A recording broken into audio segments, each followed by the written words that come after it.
much, fellow Africans, and welcome to today's episode of the Change for African campaign. And fellow Africans, being on Tuesday, it's all about our second pillar of the Change for African campaign as usual, where we dive on matters to do with the potential that we have as an African continent. And so, fellow Africans, allow me to go straight to today's topic of discussion. And I'll be targeting goal number 4, but target 4.4, which is all about increasing the number of youth with relevant skills for employment and entrepreneurship. Speaking about potential and trying to relate that to being able to get employment and the issue to do with entrepreneurship, because remember, entrepreneurship is all about people or the young people being able to identify maybe gaps in the society or whatever it is, and being able to come up with relevant solutions to be able to cover those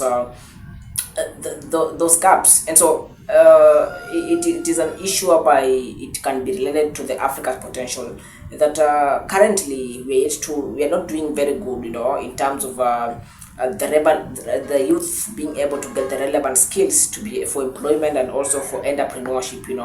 And when you speak about skills, it's a diverse thing, not just because most of them may have the skills, but then you also need to understand that sometimes even now they may have done their part, but then when it comes to now them getting something that can enable them to start that entrepreneurship journey, it becomes also a problem. But then that is what we need to tackle. And so this afternoon, about the target number 4.4 of the United Nations Sustainable Development Goal number 4, about quality education. And so that's why it speaks about increasing the relevant skills for people to be for employment and for entrepreneurship.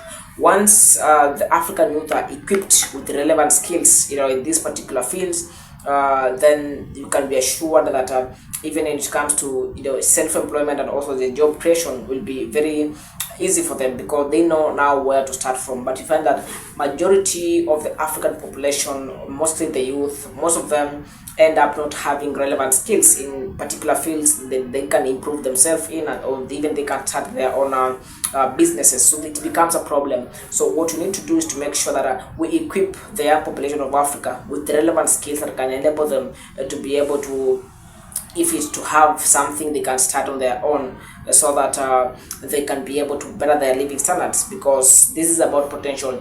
Now, once the youth are well equipped with those relevant skills, what does this mean? This means that because the youth is a very strong workforce, and this is a resource, a human resource, meaning now a human resource is well equipped, with the relevant skills for employment and entrepreneurship. Now they start diving into those areas of seeing how they can even employ themselves, and even now employ more people. Now, when a number of youth are able to, first of all, employ themselves, meaning they are coming up with projects that do not only employ them, but they need other youth to be able to join them, to be able to carry out that operation. What does that mean? It means now we are raising the graphs of people with employment, at least the youth, because now we have people with the relevant skills, and then they are able to employ themselves. They are able to have the entrepreneurship skills, come up with solutions for particular problems in the society.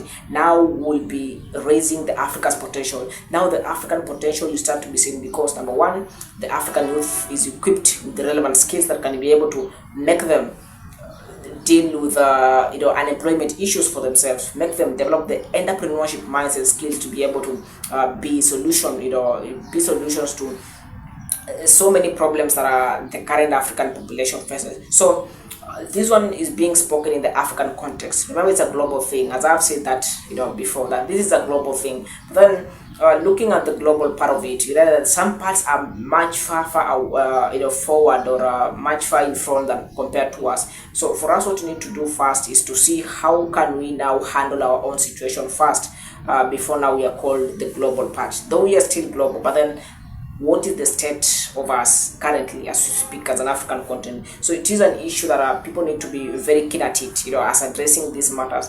these are matters that directly involve the people of Africa. So what are the Africans themselves first doing before even we are called the global citizens? We are global citizens, but then what is our state currently? How is our potential? We do have the potential, but then there's something that is not being done to be able to unleash that potential. Some of the things that can be done is to equip the African youth with the relevant skills for that can be able to make them even be self-employed, and also apart from being self-employed, they will employ others. And if it's not self-employment, of which also you can speak about the entrepreneurship skills, and minds, that is also self-employment. They are creating jobs. So these are channels that can be able to now broaden the labor market. The labor market is broadened in terms of now it can be able to accommodate more people, specifically the more youth of Africa can be accommodated. So allow me to edit at that point, but then we need to understand that we have the potential as an African continent. But what are we supposed to do? We equip the African youth with the relevant skills that can be able to make them now be self-dependent, do create job opportunities for themselves, that is employment, and also deal with what we call have the entrepreneurship skills by identifying the current problems. We do have a lot of problems in the society, but we find most people get discouraged because they may have that willing of coming up with a solution about a particular problem or curbing a particular problem. But then what comes, what arises is that now they do not know where to start. Some people can know where to start, but majority of the population do not really know where to start from. So they need to be equipped with the relevant skills. They need to be taught. They need to be in the cheapest way possible, so that they can be able to develop Africa. Allow me to edit at that point and have an interesting afternoon. Let's meet tomorrow as we dive into our third pillar of the Change for African campaign, which is all about the resources that we have as an African continent. Have a great afternoon. Thank you.